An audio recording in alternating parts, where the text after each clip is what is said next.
Halo teman-teman semuanya, bagaimana kabar kalian hari ini? Semoga kalian semua dalam keadaan sehat ya. Kami dari kelompok 4 akan mempresentasikan materi kami yaitu dengan topik pengembangan LKPD Matematika. Sebelum masuk ke dalam materi, kami akan memperkenalkan diri terlebih dahulu. Perkenalkan, nama saya Junita Frisila Nababan, yaitu saya sebagai moderator sekaligus sebagai pemateri yang pertama. Kemudian ada Mas Datorang Rolina Marbun, yaitu sebagai pemateri yang kedua. Ada Ria Angelika Tambunan sebagai pemateri yang ketiga, dan Fania Agustin Sinaga sebagai pemateri yang terakhir, yaitu pemateri yang keempat. Langsung saja kita akan masuk ke materi yang pertama. Baik, di sini kita langsung saja masuk ke materi yang pertama, yaitu pengertian LKPD. Jadi apa sih LKPD itu? LKPD atau singkatan dari lembar kerja peserta didik yang dikembangkan merupakan bahan ajar yang berbentuk lembar kerja terstruktur yang dirancang untuk membantu siswa sekolah dasar. Nah, jadi apa sih fungsi dari LKPD itu? Nah, fungsi LKPD yaitu sebagai panduan bagi peserta didik dalam menemukan konsep secara mandiri maupun berkelompok dengan langkah-langkah kegiatan yang jelas dan juga terstruktur, yaitu meliputi tujuan pembelajaran, kemudian petunjuk aktivitas, contoh soal, latihan, dan juga aktivitas yang dan juga rubrik penilaian yang sederhana. Nah, desain LKPD disusun menarik dengan tampilan yang mudah dibaca, kemudian memadukan teks, ilustrasi, dan juga efek aktivitas berbasis pengalaman nyata agar siswa lebih mudah memahaminya. Selain dari berfungsi LKPD, ada juga tujuan utama LKPD. Nah, tujuan utamanya apa sih? Nah, tujuan utama pengembangan LKPD ini adalah untuk memfasilitasi pencapaian kompetensi siswa pada materi yang diajarkan oleh guru. Nah, selain itu, LKPD dikembangkan agar siswa dapat memahami konsep dan menyederhanakannya serta menerapkannya dalam permasalahan kontekstual. Nah, LKPD juga bertujuan membantu guru menyediakan bahan ajar yang sistematis, menarik, dan juga sesuai dengan kebutuhan si siswa tersebut. Nah, dengan demikian, LKPD ini tidak hanya berfungsi sebagai media belajar, tetapi juga sebagai sarana untuk melatih keterampilan berpikir kritis dan kolaboratif sesuai dengan tuntutan pembelajaran abad 21. Nah, dari kesesuaian kurikulum, LKPD ini dikembangkan dengan mengacu pada kurikulum merdeka. Nah, di mana pembelajaran menekankan pada pencapaian kompetensi esensial dan penguatan karakter melalui kegiatan yang bermakna. LKPD juga relevan dengan prinsip kurikulum 2013 atau yang kita sering sebut dengan K13 yang menuntut keterpaduan aspek sikap, pengetahuan, dan juga keterampilan. Nah, pada kurikulum merdeka, LKPD ini mendukung capaian pembelajaran atau CP Matematika fase B yang menekankan pada penguasaan konsep, bilangan, dan representasinya. Sedangkan pada K13 atau kurikulum 2013, LKPD mengacu pada kompetensi dasar atau K3. Nah, jadi dengan demikian LKPD ini dapat digunakan secara fleksibel baik di sekolah yang menerapkan kurikulum merdeka maupun sekolah yang menerapkan kurikulum 2013 atau K13. Cukup sekian penjelasan dari saya. Selanjutnya akan dijelaskan oleh pemateri kedua. Terima kasih. Selanjutnya saya akan menjelaskan mengenai landasan pengembangan LKPD. Dalam pengembangan LKPD, teori relasi matematik education atau RME dari Freudenthal menekankan bahwa matematika harus dikaitkan dengan realistis dan aktivitas manusia, serta pembelajaran sebaiknya dimulai dari situasi yang nyata bagi siswa. Melalui pendekatan realistik, siswa tidak hanya menghafal rumus, tapi juga konsep melalui kegiatan bermakna seperti membagi makanan, mengukur panjang, atau menghitung bagian benda yang familiar. Selanjutnya, karakteristik pembelajaran matematika di sekolah dasar menjadi acuan penting dalam penyusunan LKPD. Pembelajaran matematika di SD bersifat konkret ke abstrak, bertahap, dan berorientasi pada pemahaman konsep, bukan sekedar hafal. Prinsip-prinsip pengembangan LKPD yang diterapkan dalam penelitian mencakup beberapa aspek penting. Pertama itu relevansi, yaitu LKPD harus sesuai dengan tujuan pembelajaran, kurikulum, dan kebutuhan siswa. Kedua, keterpaduan antara isi, kegiatan, dan penilaian dalam LKPD. Saling mendukung dan membentuk satu kesatuan utuh. ketiga itu kepraktisan, yaitu LKPD harus mudah digunakan baik oleh guru maupun siswa tanpa memerlukan alat atau bahan yang sulit didapat. Keempat itu kemenarikan, di mana desain LKPD dibuat menarik secara visual dengan tata letak, warna, dan gambar yang sesuai dengan karakteristik anak. Kelima, kevalidan isi, yaitu materi dan kegiatan dalam LKPD harus sesuai dengan konsep ilmiah yang benar dan telah divalidasi oleh ahli atau referensi terpercaya. Selain itu, LKPD juga harus mengintegrasikan nilai-nilai dan konteks lokal agar pembelajar lebih bermakna bagi peserta didik. Konteks lokal digunakan sebagai sumber inspirasi dalam penyusunan aktivitas dan contoh soal. Dalam hal ini, sejalan dengan kurikulum Merdeka yang menekankan pembelajaran berbasis karakter dan budaya lokal. Dengan demikian, pengembangan LKPD tidak hanya berfungsi sebagai media pembelajaran, tetapi juga sebagai sarana membentuk karakter serta kecintaan terhadap budaya dan lingkungan sekitar. Selanjutnya saya akan menjelaskan mengenai prosedur pengembangan LKPD. Prosedur pengembangan LKPD ini menggunakan model 4D, Define, Design, Development, dan Disseminate, yang dikemukakan oleh Thiagarajan dan Semmel. Model 4D ini dipilih karena langkahnya yang sistematis dan mengembangkan perangkat pembelajaran yang valid, praktis, dan efektif. Setiap tahap dalam model ini membantu peneliti atau pengembang untuk menghasilkan LKPD yang sesuai dengan kebutuhan peserta didik dan tuntutan kurikulum. Yang pertama itu tahap define atau pendefinisian. Tahap ini bertujuan untuk menetapkan dan mendefinisikan kebutuhan dasar dalam pengembangan LKPD melalui beberapa analisis. Yang pertama itu analisis kebutuhan yang dilakukan untuk mengidentifikasi masalah pembelajaran di lapangan. Yang kedua itu analisis karakteristik siswa, dilakukan untuk mengetahui kemampuan awal, gaya belajar, dan tingkat pengembangan kognitif siswa sekolah dasar. Yang ketiga itu analisis materi, dilakukan untuk menentukan ruang lingkup dan kedalaman materi yang sesuai dengan kompetensi dasar dan capaian pembelajaran pada kurikulum Merdeka maupun kurikulum 13. Dan selanjutnya itu tahap desain atau perancangan. Tahap ini merupakan proses merancang struktur dan tampilan LKPD berdasarkan hasil analisis sebelumnya. Kegiatan ini dilakukan meliputi yang pertama itu merancang format LKPD yang mencakup bagian identitas, tujuan pembelajaran, petunjuk penggunaan, uraian singkat materi, langkah kegiatan, latihan soal, dan rubrik penilaian. Yang kedua itu pemilihan media dan strategi pembelajaran. LKPD dirancang berbasis pendekatan kontekstual dan realistik agar siswa dapat belajar melalui pengalaman nyata. Yang ketiga itu desain visual dan tata letak, menggunakan tampilan menarik, gambar ilustratif, warna lembut, dan ruang cukup untuk menulis jawaban agar siswa nyaman belajar. Yang keempat itu perancangan instrumen penilaian, berupa lembar validasi ahli dan angka respon siswa untuk menilai kevalidan dan kepraktisan LKPD. Yang ketiga itu tahap development atau pengembangan. Pada tahap ini dilakukan proses pembuatan LKPD berdasarkan rancangan yang telah dibuat atau disusun. Kemudian dilakukan validasi oleh para ahli.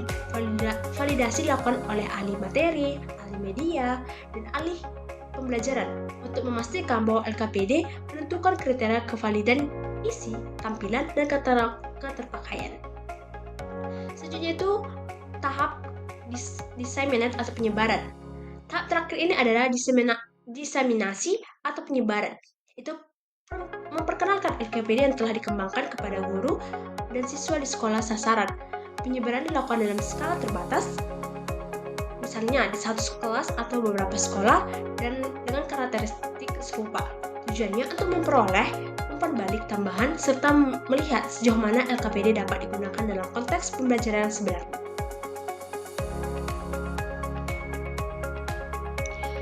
Nah, sekarang kita akan masuk ke pembahasan hasil. Nah, dari hasil uji coba tadi bisa kita simpulkan bahwa LKPD itu punya banyak kelebihan. Pertama, LKPD itu praktis dan mendapat respon positif dari siswa dan guru. Siswa merasa terbantu karena petunjuknya jelas dan tampilannya menarik. Guru pun merasa LKPD itu membuat proses belajar itu lebih mudah dan terstruktur. Temuan ini juga dengan sejalan dengan penelitian Rahmawati tahun 2021 dan Nurdin tahun 2022 yang membuktikan kepraktisan dan efektivitas LKPD. Tapi tentu saja masih ada kekurangannya. Misalnya, pada penelitian Rahmawati tahun 2021, dia menegaskan peningkatan hasil belajar baru mencapai kategori sedang dengan nilai and again 0,64. Selain itu, kebanyakan uji coba masih banyak dilakukan dengan skala kecil. Jadi belum sepenuhnya mewakili kondisi nyata di semua sekolah.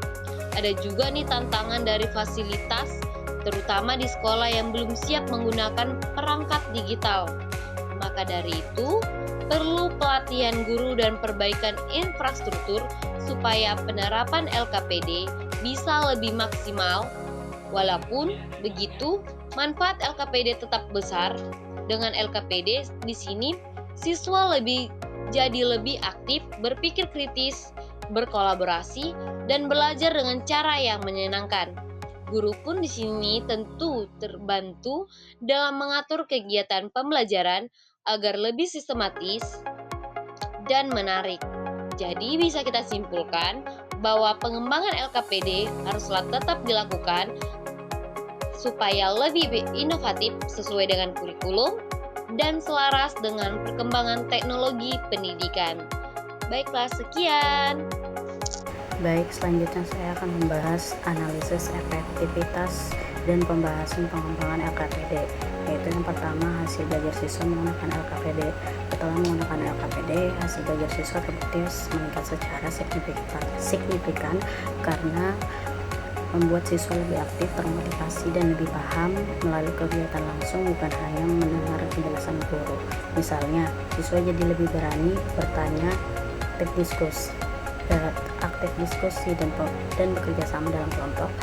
Hasil tes setelah pembelajaran post-tes biasanya juga lebih meningkat dibandingkan sebelum penugasan LKPD.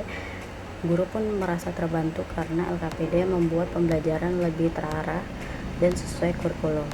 Secara umum, LKPD terbukti valid, praktis, dan efektif dalam meningkatkan hasil belajar dan interaksi positif di kelas.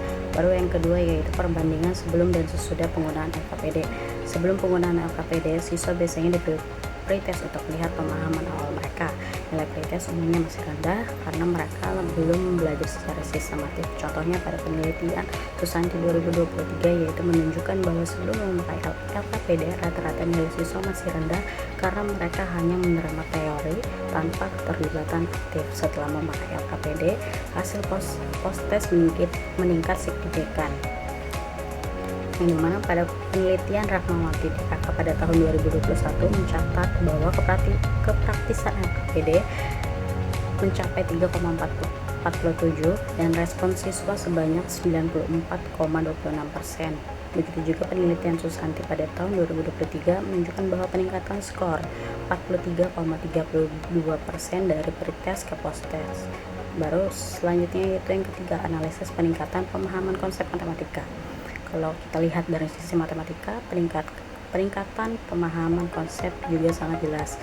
Sebelum pakai LKPD, rata-rata nilai matematika tergolong cukup rendah, tapi setelah menggunakan LKPD, nilai ada peningkatan. Penelitian lain juga menunjukkan bahwa hal yang sama, bahwa penggunaan LKPD berbasis teknologi membuat siswa lebih paham konsep matematika. Hal ini juga sesuai dengan teori konstruktivisme yang menjelaskan bahwa siswa akan lebih mudah memahami pembelajaran jika mereka mengalami sendiri proses belajarnya, bukan hanya mendengar penjelasan guru. Dengan LKPD, siswa bisa bereksplorasi, berdiskusi, dan memecahkan masalah. Hasilnya mereka bukan cuma menghafal rumus, tapi benar-benar memahami dan penerapan matematika dalam kehidupan sehari-hari. Selanjutnya saya akan menjelaskan pembahasan hasil pengembangan, yaitu yang pertama yaitu keterkaitan hasil pengembangan dengan teori.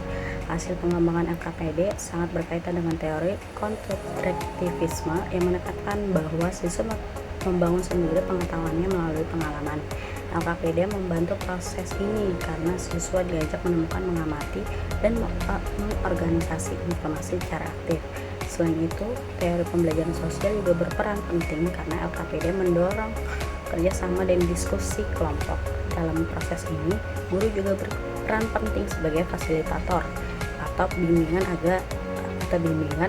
agar siswa bisa berkembang di zona perkembangannya.